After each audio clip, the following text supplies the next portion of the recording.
નીતિ આયોગના સીઈઓએ હમણાં એવું કહ્યું કે ભારત હવે વિશ્વની ચોથા નંબરની ઇકોનોમી બની ગયું છે. તો ભારત 5મા સ્થાને હતું, તો ચોથા નંબર પર કોણ હતું? જાપાનને પાછળ રાખીને ભારત હવે ચોથા સ્થાને આવી ગયું છે, એવું એમણે કહ્યું. પછી એક એવો વિવાદ થયો અને ચર્ચા શરૂ થઈ કે કઈ રીતે જાપાનને પાછળ રાખીને ભારત આગળ નીકળી ગયું. ઘણા અર્થશાસ્ત્રીઓને એ વાત ગળે ઉતરતી નથી. તમારા અને મારા માટે સૌથી મોટો સવાલ એ છે કે ભારત 1 નંબરની ઇકોનોમી પણ બની જાય તો સામાન્ય માણસના, ગરીબના ઘરમાં, ગરીબના ખિસ્સામાં કે મધ્યમ વર્ગના ઘરમાં કે એમના ખિસ્સામાં ખરેખર આ ઇકોનોમી સુધરવાથી ફાયદો થાય છે ખરા? આજે આપણે એની વાત કરવી છે.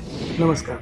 અર્થશાસ્ત્રને સમજવું થોડું અઘરું છે. બહુ જાણીતી એક જોક છે કે બે અર્થશાસ્ત્રીઓ એક કેફેમાં ગયા. એક જણે કોફી મંગાવી, બીજા જણે ચા મંગાવી અને બહાર નીકળીને બંને એવા તારણ પર આવ્યા કે એક જણ જે કોફી પીધી એટલે કે 50% લોકો કોફી પીવે છે અને 50% લોકો ચા પીવે છે. આ તો એક રમૂજ હતી. પણ અર્થશાસ્ત્રને સમજવા માટે એક ઉદાહરણ લઈએ. માની લો કે એક ઘરમાં 4 લોકો રહે છે અને ચારે ચારની વ્યક્તિગત આવક 25-25 હજાર રૂપિયા છે, એટલે કે એના પરિવારની 1 લાખ રૂપિયા આવક થઈ.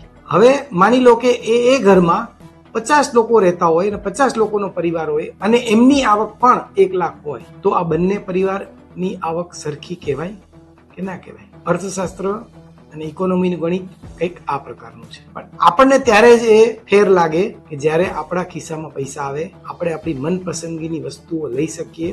જાપાન સાથે આપણી તુલના સીધી થઈ શકે એવું નથી, અને કેમ એ સમજીએ.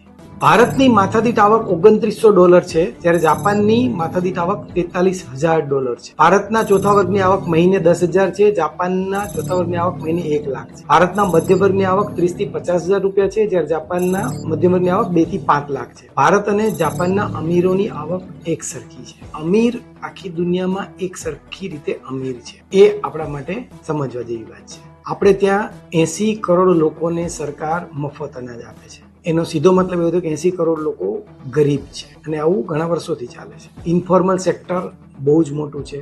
આપણા નાણામંત્રીએ થોડા સમય પહેલા એવું પણ કીધું હતું કે ગીગ વર્કર્સ, જે લોકો સર્વિસ પ્રોવાઈડર છે, ખાસ કરીને ફૂડ ડિલિવરી ને બધી કરે છે, એની સંખ્યા હવે આવનારા દિવસોમાં બહુ વધવાની છે. પણ સવાલ એ છે કે ગીગ વર્કર્સને કોઈ પણ પ્રકારની સોશિયલ આખો વિડીયો જોવા માટે ડાઉનલોડ કરો દિવ્ય ભાસ્કર એપ.